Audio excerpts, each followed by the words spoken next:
The Dallas Cowboys are about to become unbeatable. So we're going to be going through that and 3 other stories in today's video. So make sure to like this video, and if you want more Dallas Cowboys news content like this, make sure to subscribe to the channel by hitting that red button down below. The first story is Dallas Cowboys wide receiver situation looks even better this season. It's so early. With just 3 training camp practices in the books for the Dallas Cowboys, we must be cautious about drawing conclusions. It is always easy to become overly optimistic. Having established those caveats, let's take a rosy view anyway. One of the issues for the team last season was a lack of talent at the wide receiver position. Even with such limited data at hand, it already seems clear that this is most assuredly not a wide receiver by committee situation for 2023.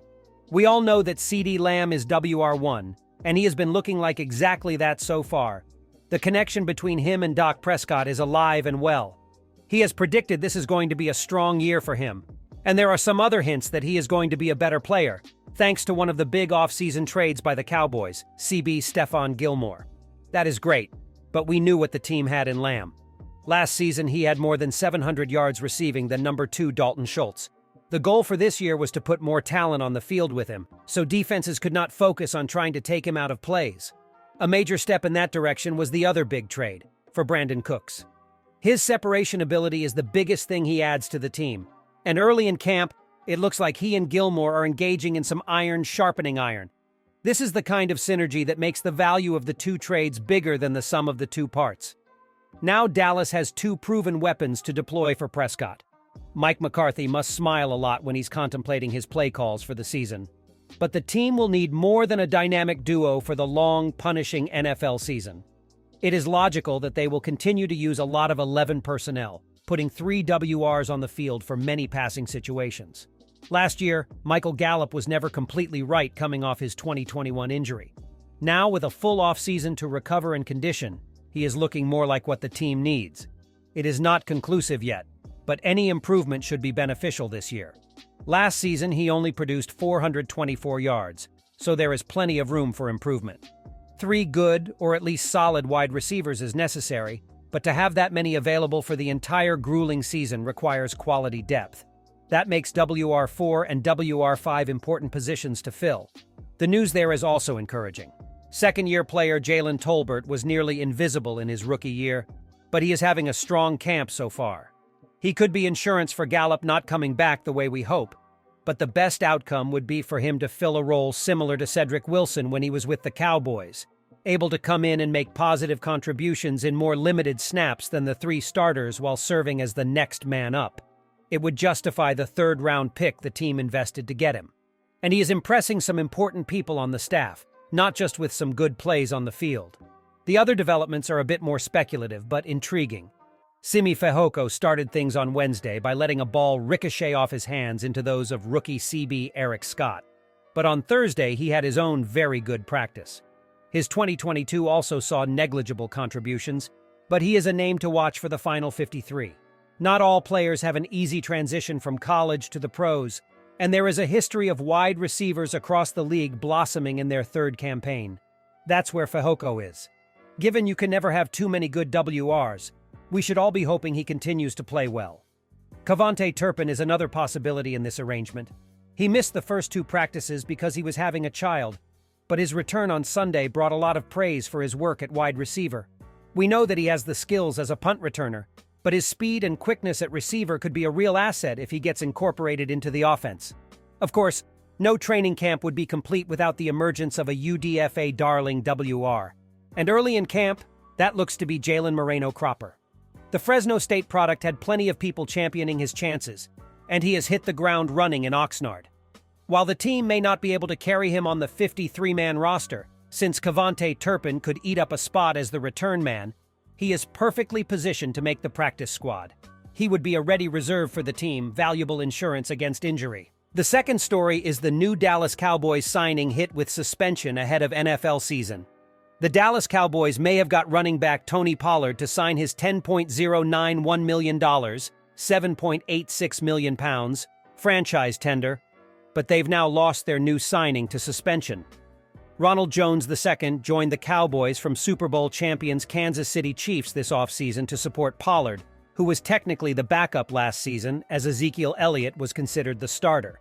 Elliott has since been released with Pollard officially taking on the leading role and Jones signed to back him up.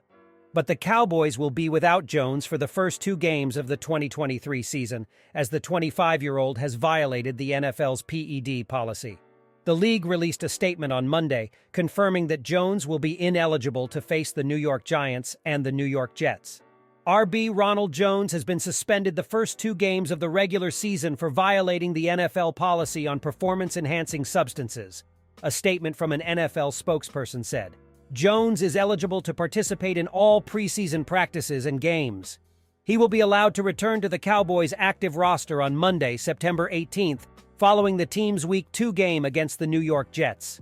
Jones will miss their game against the Jets by a single day, but will then be able to return for their Week 3 match against the Arizona Cardinals. Pollard is still making his way back from high ankle surgery, which occurred in January following an injury he sustained in the playoffs. The new RB1 was taken off against the San Francisco 49ers, and they were eliminated following a narrow defeat. Jones's suspension will make the Cowboys sweat due to uncertainties over Pollard's exact return date. Jones was the 38th overall pick in 2018, being selected by the Tampa Bay Buccaneers. Jones has enjoyed a unique career so far, and a very fortunate one from a performance perspective as he's won 2 Super Bowl rings. The running back won his first championship with Tom Brady, who moved to the Buccaneers in 2020. He left the franchise a year before Brady retired, joining the Chiefs and going all the way with Patrick Mahomes. Jones then signed a 1-year contract with the Cowboys in March, despite having just 17 carries in 6 games last year with the Chiefs, and finishing the season with 70 yards and 1 touchdown. Jones's NFL career peaked when the Buccaneers won the Super Bowl with Brady, as he fell just short of 1,000 rushing yards. The running back finished the 2020 season with 978 yards on 192 carries and 7 touchdowns.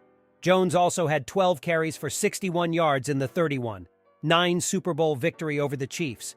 It didn't take long for the training camp injury bug to bite the Dallas Cowboys this summer.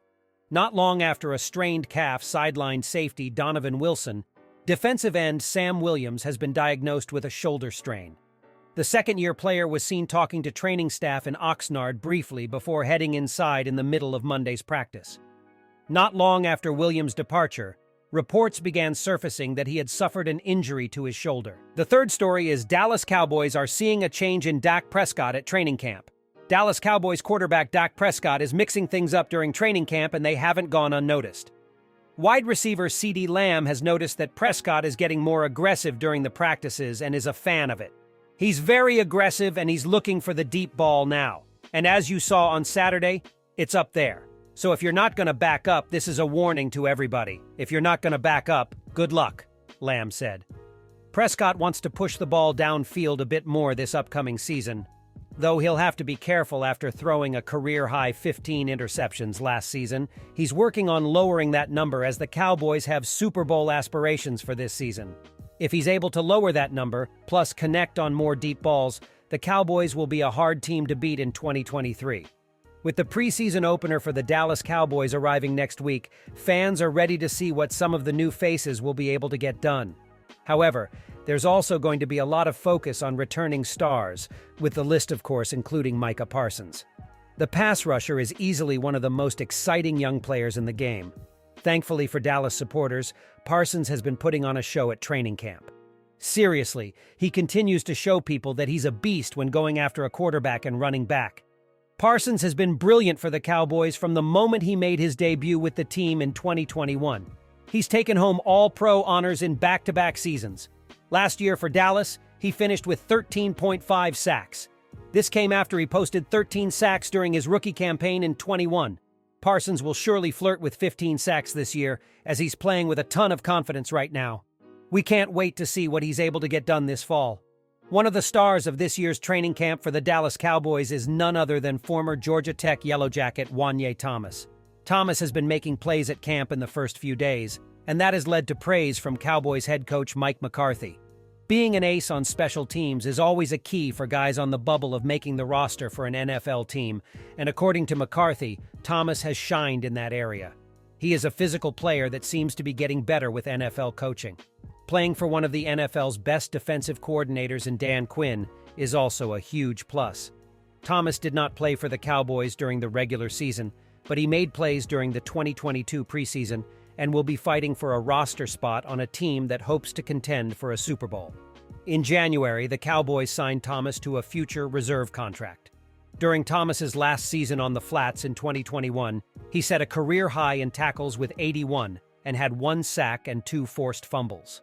Dallas opens their preseason on August 12th against the Jacksonville Jaguars. Dallas Cowboys veteran cornerback Jourdan Lewis has been mentioned often as a potential cut candidate, but there is a chance the front office could be able to get something in return for the defender via trade.